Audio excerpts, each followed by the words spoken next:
ಒಂದು ಚಿಗುರು ಯಾವ ಬುಡದಿಂದ ಒಡೆಯುವುದು?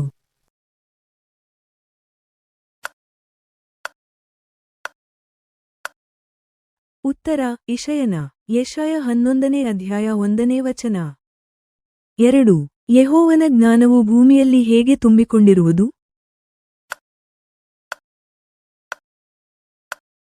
ಉತ್ತರ ಸಮುದ್ರದ ನೀರು ಹೇಗೋ ಹಾಗೆಯೇ. ಯೆಶಾಯ 11ನೇ ಅಧ್ಯಾಯ 9ನೇ ವಚನ. 3. ಯಾರು ಜನರಿಗಾಗಿ ಧ್ವಜಪ್ರಾಯನಾಗಿ ನಿಲ್ಲುತ್ತಾರೆ?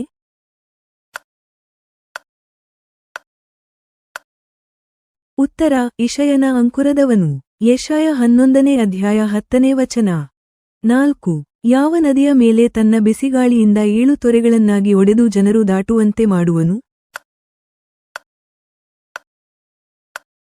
ಉತ್ತರ ಯೂಫ್ರೆಟಿಸ್ ನದಿಯನ್ನು. ಯೆಶಾಯ 11ನೇ ಅಧ್ಯಾಯ 15ನೇ ವಚನ. 5. ರಕ್ಷಣೆಯೆಂಬ ಬಾವಿಗಳಿಂದ ನೀರನ್ನು ಹೇಗೆ ಸೇದುವರು?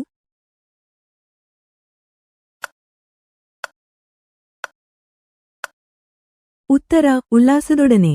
ಯೆಶಾಯ 12ನೇ ಅಧ್ಯಾಯ 3ನೇ ವಚನ. 6. ಬಹು ಜನವಿದ್ದಂತೆ ಗದ್ದಲವು ಎಲ್ಲಿ ಕೇಳಿಬರುತ್ತದೆ?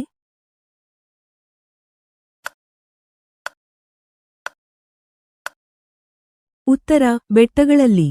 ಯೆಶಾಯ 13ನೇ ಅಧ್ಯಾಯ 4ನೇ ವಚನ. 7. ಯೆಹೋವನ ದಿನವು ಯಾರಿಂದ ಹೇಗೆ ಬರುವುದು?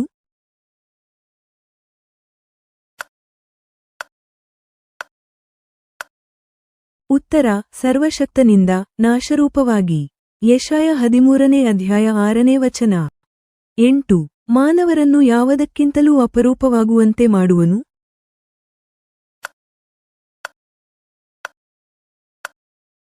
ಉತ್ತರ ಒಫೀರಿನ ಬಂಗಾರಕ್ಕಿಂತಲೂ. ಯೆಶಾಯ 13ನೇ ಅಧ್ಯಾಯ 12ನೇ ವಚನ. 9. ರಾಜ್ಯಗಳಿಗೆ ಶಿರೋರತ್ನ ಕಸ್ದೀಯರಿಗೆ ಭೂಷಣ ಯಾವುದು?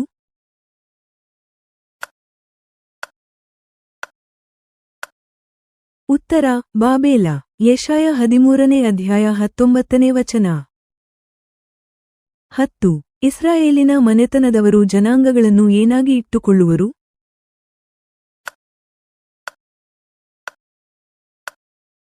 ಉತ್ತರ ಗಂಡು ಹೆಣ್ಣಾಳುಗಳನ್ನಾಗಿ. ಯೆಶಾಯ 14ನೇ ಅಧ್ಯಾಯ 2ನೇ ವಚನ. 11. ರಾಜರಂತೆ ಗೋರಿಗೆ ಸೇರದವರು ಯಾರು?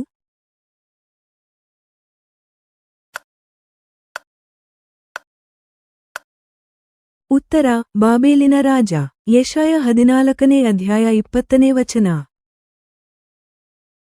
12. ಯಾವ ಪ್ರದೇಶದಿಂದ ಹೆಸರನ್ನೂ ಜನಶೇಷವನ್ನೂ ಪುತ್ರ ಪೌತ್ರರನ್ನೂ ಕತ್ತರಿಸಿ ಬಿಡುವನು?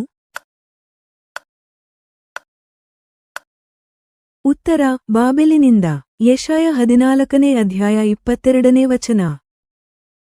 13. ಯಾವ ಪ್ರದೇಶವನ್ನು ನಾಶನವೆಂಬ ಬರಲಿನಿಂದ ಗುಡಿಸಿ ಬಿಡುವನು?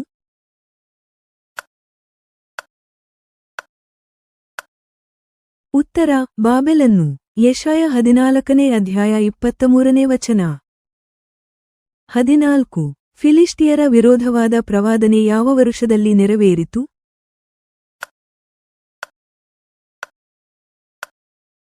ಉತ್ತರ ಅರಸನಾದ ಆಹಾಜನು ಕಾಲವಾದ ವರುಷದಲ್ಲಿ. ಯೆಶಾಯ 14ನೇ ಅಧ್ಯಾಯ 28ನೇ ವಚನ. 15. ಒಂದು ರಾತ್ರಿಯಲ್ಲಿ ಮೋವಾಬಿನ ಯಾವ ಪಟ್ಟಣಗಳು ಹಾಳಾಗಿ ನಿರ್ಮೂಲವಾದವು? ಉತ್ತರ ಆರ್ ಮತ್ತು ಕೀರ್ ಪಟ್ಟಣಗಳು. ಯೆಶಾಯ 15ನೇ ಅಧ್ಯಾಯ 1ನೇ ವಚನ. 16. ಯಾರು ಅರ್ನೋನ್ ನದಿಯ ಹಾಯ್ಗಡಗಳಲ್ಲಿ ಅಲೆಯುವ ಪಕ್ಷಿಗಳಂತೆಯೂ ಗೂಡಿನಿಂದ ಚದರಿದ ಮರಿಗಳಂತಿರುವವರು? ಉತ್ತರ ಮೋವಾಬಿನ ಊರುಗಳವರು. ಯೆಶಾಯ 16ನೇ ಅಧ್ಯಾಯ 2ನೇ ವಚನ. 17. ಯಾವುದರ ಮೇಲೆ ಸಿಂಹಾಸನವು ಸ್ಥಾಪಿತವಾಗಿದೆ?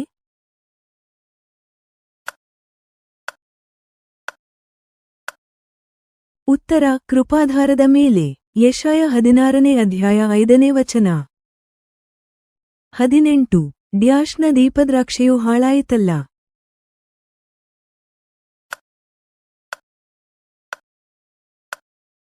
ಉತ್ತರ ಕೀರ್ ಹರೆಷಿಥಿನ. ಯೆಶಾಯ 16ನೇ ಅಧ್ಯಾಯ 7ನೇ ವಚನ. 19. ಎಷ್ಟು ವರುಷಕ್ಕೆ ಮೋವಾಬಿನ ಮಹಿಮೆಯು ಹೀನಾಯಕ್ಕೆ ಈಡಾಗುವುದು?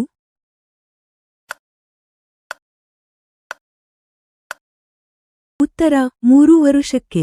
ಯೆಶಾಯ 16ನೇ ಅಧ್ಯಾಯ 14ನೇ ವಚನ. 20. ಯೆಶಾಯ 17 ಯಾವ ಪಟ್ಟಣದ ವಿರುದ್ಧವಾದ ಪ್ರವಾದನೆಯಾಗಿದೆ?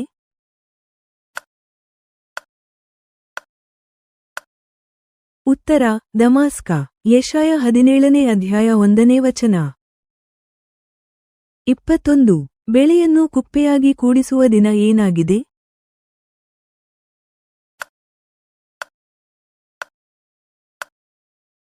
ಉತ್ತರ ವ್ಯಾಧಿಯ ಮತ್ತು ವಿಪರೀತ ವ್ಯಥೆಯ ದಿವಸವೇ. ಯೆಶಾಯ 17ನೇ ಅಧ್ಯಾಯ 11ನೇ ವಚನ. 22. ಮಹಾ ಜಲಪ್ರವಾಹಗಳು ಘೋಷಿಸುವಂತೆ ಏನು ಘೋಷಿಸುತ್ತವೆ?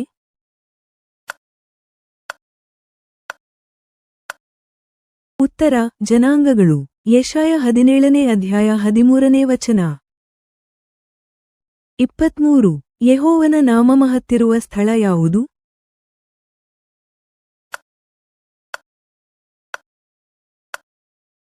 ಉತ್ತರ ಚಿಯೋನ್ ಪರ್ವತ. ಯೆಶಾಯ 18ನೇ ಅಧ್ಯಾಯ 7ನೇ ವಚನ. 24. ಯೆಹೋವನು ವೇಗಮೇಘವಾಹನನಾಗಿ ಎಲ್ಲಿಗೆ ಬರುವನು?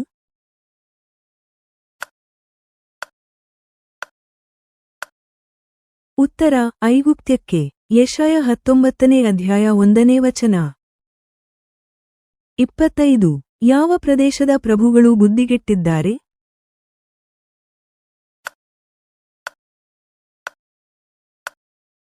ಉತ್ತರ ಚಿಯೋನಿನ.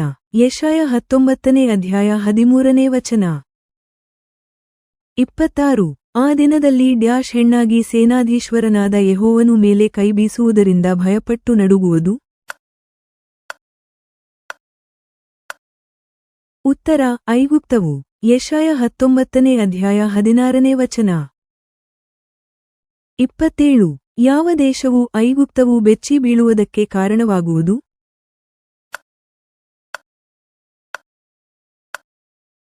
ಉತ್ತರ ಯೆಹೂದ ದೇಶವು. ಯೆಶಾಯ 19ನೇ ಅಧ್ಯಾಯ 17ನೇ ವಚನ. 28. ಯೆಹೋವನ ಭಕ್ತರೆಂದು ಪ್ರಮಾಣ ಮಾಡಿ ಕಾನಾನಿನ ಭಾಷೆಯನ್ನಾಡುವವರಿಂದ ತುಂಬಿದ ಎಷ್ಟು ಪಟ್ಟಣಗಳು ಐಗುಪ್ತದಲ್ಲಿರುವವು? ಉತ್ತರ 5 ಪಟ್ಟಣಗಳು. ಯೆಶಾಯ 19ನೇ ಅಧ್ಯಾಯ 18ನೇ ವಚನ. 29. ಯಾವ ದೇಶದ ಮಧ್ಯೆ ಒಂದು ಯಜ್ಞಪೀಠವೂ ಒಂದು ಸ್ತಂಭವೂ ಇರುವವು?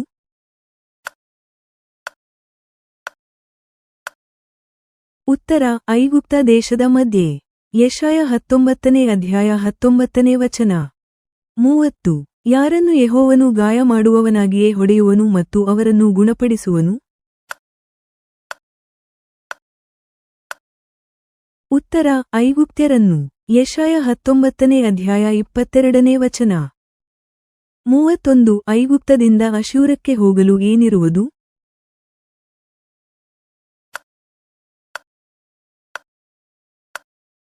ಉತ್ತರ ರಾಜಮಾರ್ಗವಿರುವುದು. ಯೆಶಾಯ 19ನೇ ಅಧ್ಯಾಯ 23ನೇ ವಚನ. 32.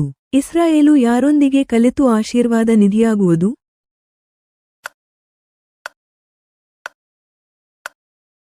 ಉತ್ತರ ಐಗುಪ್ತ ಅಶ್ಶೂರಗಳೊಂದಿಗೆ. ಯೆಶಾಯ 19ನೇ ಅಧ್ಯಾಯ 23ನೇ ವಚನ. 33. ಯೆಹೋವನ ಸೃಷ್ಟಿ ಯಾರು?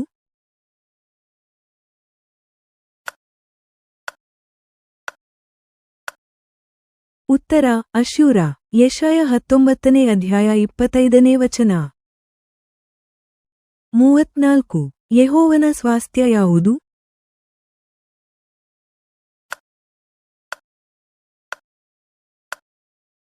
ಉತ್ತರ ಇಸ್ರಾಯೇಲ. ಯೆಶಾಯ 19ನೇ ಅಧ್ಯಾಯ 25ನೇ ವಚನ. 35. ಅಶ್ಶೂರದ ರಾಜನು ಯಾರು?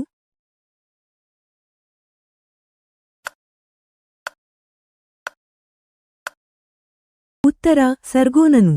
ಯೆಶಾಯ 20ನೇ ಅಧ್ಯಾಯ 1ನೇ ವಚನ. 36. ಅಶ್ಶೂರದ ರಾಜ ಸರ್ಗೋನನು ಕಳುಹಿಸಿದ ದಳವಾಯಿ ಯಾವ ಪ್ರದೇಶವನ್ನು ಮುತ್ತಿ ಹಿಡಿದನು? ಉತ್ತರ ಅಷದೋದನ್ನು. ಯೆಶಾಯ 20ನೇ ಅಧ್ಯಾಯ 1ನೇ ವಚನ. 37. ಅಶ್ಶೂರದ ರಾಜ ಸರ್ಗೋನನು ಕಳುಹಿಸಿದ ದಳವಾಯಿ ಅಷ್ಡೋದನ್ನು ಮುತ್ತಿ ಹಿಡಿದಾಗ ಯೆಹೋವನು ಯೆಶಾಯನಿಗೆ ಏನು ಅಪ್ಪಣೆ ಕೊಟ್ಟನು? ಉತ್ತರ 7 ಸೊಂಟದಿಂದ ಗೋಣಿ ತಟ್ಟನ್ನು ಬಿಚ್ಚು ಕಾಲಿನಿಂದ ಕೆರವನ್ನು ಕಳಚು. ಯೆಶಾಯ 20ನೇ ಅಧ್ಯಾಯ 2ನೇ ವಚನ. 38 ಯೆಶಾಯನು 3 ವರ್ಷಗಳ ಕಾಲ ಬಟ್ಟೆ ಕೆರವಿಲ್ಲದೆ ನಡೆದಾಡಿದನು. ಈ ಕಾರ್ಯವು ಯಾರ ವಿರೋಧವಾಗಿ ಸೂಚಿಸುವ ಕಾರ್ಯವಾಗಿದೆ? ಉತ್ತರ ಐಗುಪ್ತ ಮತ್ತು ಕೂಷ. ಯೆಶಾಯ 20ನೇ ಅಧ್ಯಾಯ 3ನೇ ವಚನ. 39 ಯೆಶಾಯನ ಪ್ರವಾದನೆ ಗ್ರಂಥದ ಯಾವ ಅಧ್ಯಾಯ ಸಂಪೂರ್ಣವಾಗಿ ಕರ್ತನನ್ನು ಸ್ತುತಿಸಲು ಪ್ರತಿಸಲಾಗಿದೆ? ಉತ್ತರ 12ನೇ ಅಧ್ಯಾಯ. 40 ಸತ್ಯವೇದದಲ್ಲಿ ಯೆಶಾಯ ಎಷ್ಟನೇ ಪುಸ್ತಕ? ಉತ್ತರ 23ನೇ ಪುಸ್ತಕ.